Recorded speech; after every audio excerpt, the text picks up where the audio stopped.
terms of getting to that first one, and I was actually at that game. But it's the Giants, it's Lawrence Taylor, it's Bill Parcells, it's the Rose Bowl, it's Pasadena. And for you, and for it sounds like many of the guys, it was the first trip to the Super Bowl. The Broncos had been there 10 years prior, but it was the first one. Did you go into it with a high off of the drive, off of that game in Cleveland? Sort of, I'm glad to be here. Is that what that was, or can you just describe that? That was part of it for sure. We were very excited to be there. Every young football player, and I started when I was 10 years old. I'm sure that most of the other players started somewhere before high school. And to get to the Super Bowl, that's like good. What an opportunity. We didn't have experience with dealing with getting hotel rooms for our family and tickets and all. I mean, there's just a lot of junk around it that is different from other games. But you also had 2 weeks, which was very different. And I don't think Dan had coached in a Super Bowl before that. So he didn't, the game plan goes in early, and then you do it, and then you change stuff. And it was a little sketchy from that standpoint too. But that really wasn't the issue. I think what the biggest issue was, and the reason we lost to the Giants, was that Bill Parcells was an amazing coach. I mean, we went into that game with, and I can only talk from a defensive standpoint because I wasn't in the offensive meetings, but we went into that game with just dead to right tendencies for the Giants. I mean, they were as predictable as a team as you could ever see. First and 10, 95% pass. Second and 5 or less, 95% run. Second and 5 or more, 95%. I mean, it was just written on stone. This is what they do. Which just played right into what we did.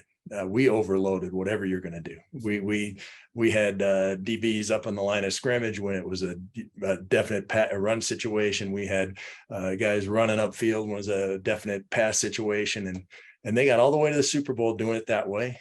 Played about the first quarter of that game doing it the way they normally did it, and then they changed. They switched everything they did. They all their tendencies turned upside down, and they took advantage of us defensively. When we're on the line of scrimmage, they're passing. When we're dropping back, they're running, and they got us. It was a chess match, and Bill Parcells came out on top.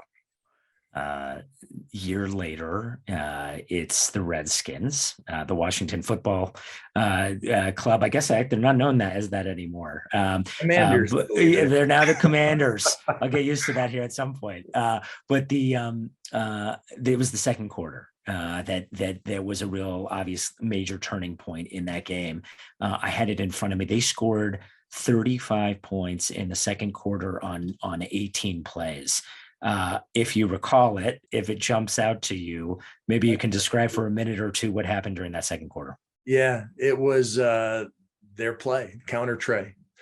Counter tray is a play where you pull both guards and a backside tackle and you fake one way and you run the other way. At that time, we had 2 rookies playing in that game on our defense. Neither one of them played the play correctly in that game once. It was like we had 9 guys playing against 11, and they took advantage of us, and they just ran the ball down our throats. Shouldn't have worked out that way. Unfortunately, it did. Once again, you got 2 weeks to prepare for the team. I'm sure Joe Gibbs and his team identified who he wanted to pick on, and they did a great job of it. Once again, that was an awesome team. What we did to get to that game, how we overcame, how we struggled. That was 1987. That was the strike year. Fortunately, our replacement players were good enough that they won a bunch of games and got us to the point where we just had to follow up at the end and win some games. I was the defensive captain. I was also the player rep. I was involved in making sure that once that strike was over, that it was over, that our team was a team again. And we still had 2 or 3 guys that were replacement players that stayed on. There was no funny business. We were one team, and I made sure that happened. And it got us to the Super Bowl. Unfortunately, we couldn't win it though. Couple years later, you talked earlier about that next season, but a couple years later, you guys are back. I wonder if you just think about that dynamic differently, because you're going up against Joe Montana and the Niners, and I think there was a feeling like they were dominant. And so, at least looking back and reading it, I certainly don't remember it from the time as a younger kid, but at the time, it felt like it was almost like, whoa, this is lopsided. You guys obviously had, confidence, and at that point you had experience, but did you go into that one a little bit like, oh boy, this is going to be a tough one, or were you feeling confident when you went in? Historically, we'd had a ton of success against the 49ers. We played Joe Collier's defense. We were very multiple, very confusing. The whole plan was we're going to make it so you don't know what we're doing and take advantage of that. And that worked well against that type of an offense, the old West Coast offense with Joe Montana in charge.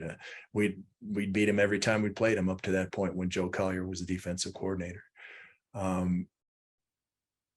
Wade Phillips had a different defense. We're in a two deep zone 80% of the time.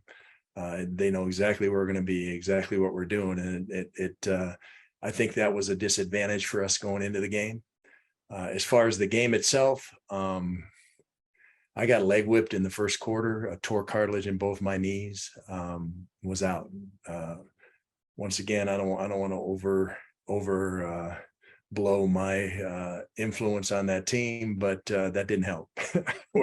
I watched the 3 quarters from the sidelines, and it was frustrating. It was difficult. It was the most disappointing Super Bowl by far for me, just because I couldn't do anything about it. I would like to think that I could have made a difference in the other two, but when you're on the sidelines, you can, and that was tough. Fast forwarding a few years, if I'm not mistaken, and please correct me if I'm wrong on it, you were with the team for roughly 4 years after that, and then retired after the 94 season, 93, yes. 94. Yeah, and that was a couple of years before the Broncos were back in the Super Bowl at the end of Elway's career. And you're watching as the Denver Broncos win their first 2 Super Bowls, in back-to-back years in glorious fashion. What is that experience like for you? You laid as Jim Sacamano said, and I mean, I want you to describe it, but it was like you had laid the foundation.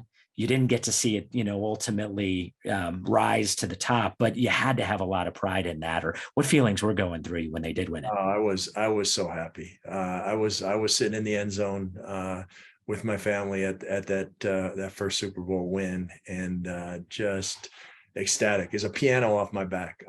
I grew up a Minnesota Viking fan, so I'd seen that loss a lot of times.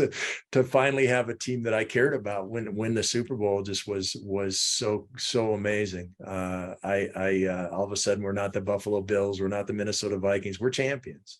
And I think anybody who was a fan of or ex-player or identified with that team just felt that same unbelievable rush of glee and relief. That hey, it got done, and I was a part of that. So for me, that was a wonderful moment.